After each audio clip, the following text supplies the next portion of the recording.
There is a building standing in downtown Los Angeles that has witnessed more unexplained deaths, more human suffering, and more chilling mysteries than almost any other structure in American history. It isn't abandoned. It isn't hidden. It sits in plain sight, its windows staring down at the street like hollow eyes. Decade after decade, tragedy found its way inside those walls, not once, not twice, but so many times that even the most skeptical minds began to wonder whether something about this place was fundamentally, irreversibly wrong. This is the story of the Cecil Hotel. When the Cecil opened its doors in 1924, it was meant to be something beautiful. Located on South Main Street in the heart of Los Angeles, it was designed as a grand destination for business travelers and tourists, an elegant, multi-story hotel that promised comfort and sophistication in a city exploding with ambition and glamour. For a brief moment, it delivered on that promise. But the Great Depression arrived, and the neighborhood around the Cecil began to change. The wealthy guests stopped coming. The surrounding blocks grew harder, darker, and more desperate. And slowly, almost imperceptibly at first, the hotel itself began to change with them. But that was only the beginning. Through the 1930s and into the following decades, the Cecil developed a reputation that no amount of fresh paint could cover. Guests began dying inside those rooms under, quote, circumstances that ranged from tragic to deeply suspicious. People jumped from upper floor windows.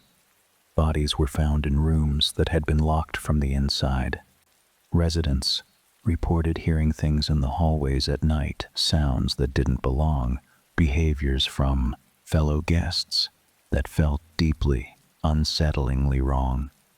The hotel became a place where the lost and the desperate gravitated, a shadow magnet drawing in people already standing at the edge of something terrible. Police were called so many times that locals began giving the building a nickname. They called it the Hotel Death. And unlike most dark nicknames, this one was earned. What happened next would cement the Cecil's reputation in a way that no one could have predicted. In the summer of 1985, a man checked into the Cecil Hotel. He was young, he paid in cash, and he went largely unnoticed by staff. His name was Richard Ramirez, though at that point, Los Angeles hadn't yet connected his face to the terror that was sweeping through the Ramirez was in the middle of what would become one of the most horrifying killing sprees in California history. By day, he slept in his cheap room on one of the Cecil's lower floors. By night, he disappeared into the city, returning in the early morning hours, sometimes discarding blood-stained clothing in the dumpsters outside. Residents who encountered him in the stairwells recalled an unsettling presence, a man who seemed to radiate something cold and predatory. Nobody reported him, nobody asked questions, and the Cecil, as it always had, simply absorbed the darkness and stayed quiet. Then, years later, it happened again. In 1991, an Austrian journalist and serial killer named Jack Unterweger arrived in Los Angeles, allegedly on assignment to write about crime in the city. He too chose the Cecil Hotel as his base of operations. While staying there, he murdered at least 3 women, 2 notorious killers separated by years, drawn independently to the same building in the same city. Coincidence, investigators said. A product of the neighborhood, they explained. But for the people who knew the hotel's history, the explanation felt insufficient. Something about the Cecil kept pulling the worst of humanity through its front doors, and what would happen next would shock the entire country.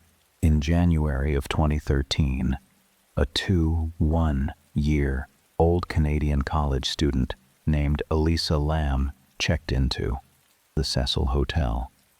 By all accounts, she was bright, creative, and adventurous, a young woman traveling solo down the West Coast, documenting her journey online for friends and family back home.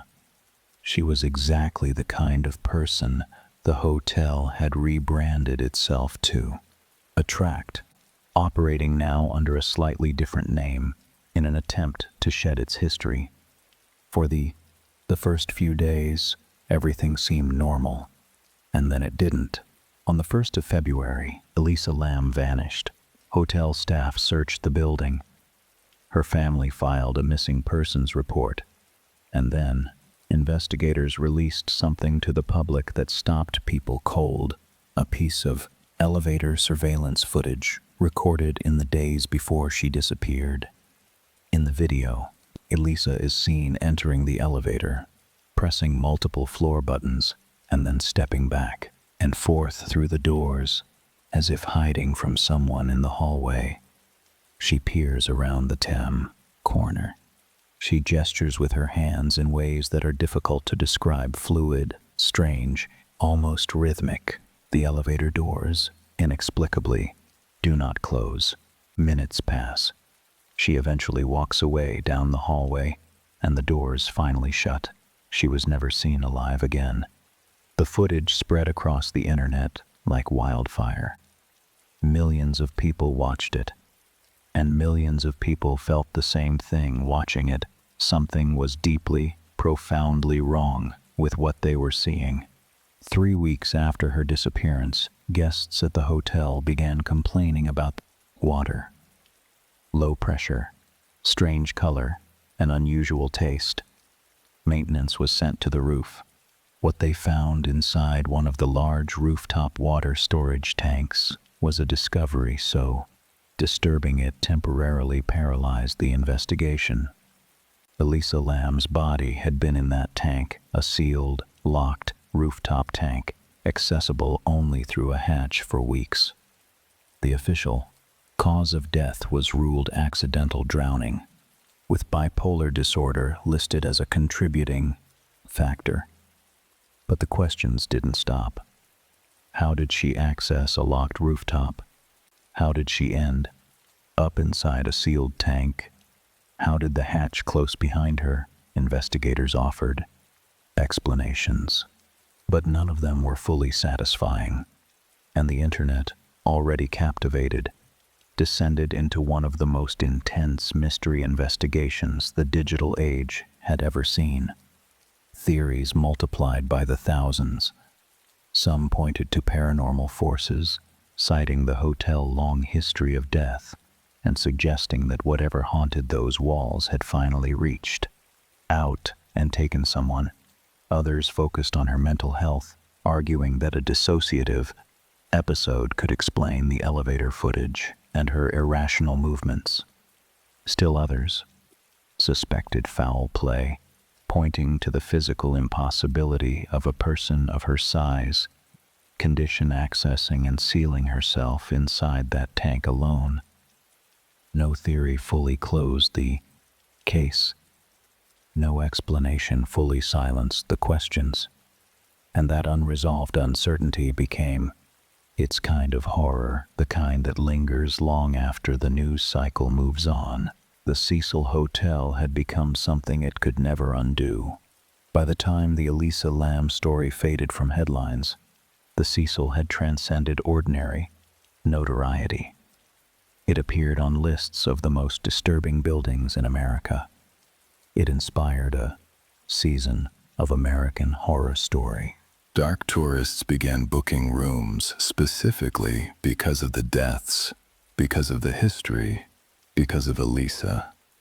The hotel had become a monument to tragedy, a place people visited not in spite of its past, but because of it.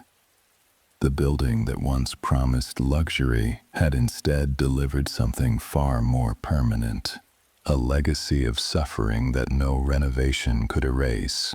In recent years, the Cecil underwent a significant makeover. Ownership changed hands. The interior was redesigned. Efforts were made to transform part of the building into affordable housing while rebranding the rest. On the surface, the Cecil looks different now. Cleaner, brighter, less haunted perhaps by the light of day, but the walls remember everything. The deaths, the killers, the missing girl in the water tank. None of it has been forgotten. None of it has been explained away completely. And as long as people continue to ask what it is about that building, what draws suffering to it like gravity, the Cecil Hotel will never truly be just a building. It will be a question that Los Angeles has never been able to answer. Whether the tragedies that unfolded inside those walls were the product of location, circumstance, and human darkness, or whether something else entirely lived inside that building may never be known for certain. But the Cecil still stands, and somewhere in its history, in its silence, in its long shadow over South Main Street, the answer might still be waiting. And if you enjoyed this story, make sure to like the video, share it with someone who loves creepy mysteries, and subscribe to the channel, because the next story might be even darker.